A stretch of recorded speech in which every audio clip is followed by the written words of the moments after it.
Un détenu fiché S s'est évadé ce mercredi matin de la prison de Brest. Ce Landernéen de 21 ans a profité d'une extraction médicale à l'hôpital Morvan pour s'enfuir. Il est parvenu à échapper à son escorte et à s'engouffrer dans une voiture qui l'attendait. Condamné à de multiples reprises pour vol, il était placé en détention provisoire depuis novembre dernier. Coup de force des dockers ce mercredi à Lorient, soutenus par des collègues venus des ports de la France entière. Ils étaient 200 à défiler en direction de l'hôtel de ville.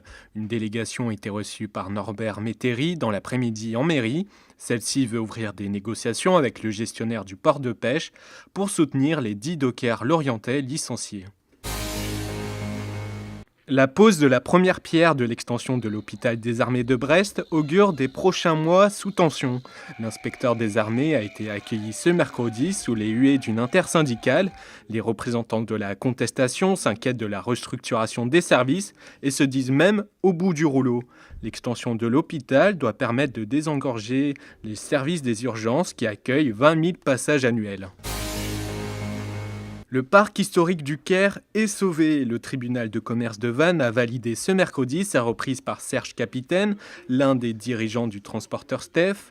Le Caire s'était fait connaître grâce à son film en 4D primé à Hollywood sur la bataille des Vénètes.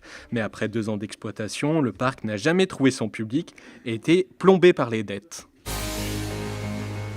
Ce jeudi, c'est le jour J pour Arkea.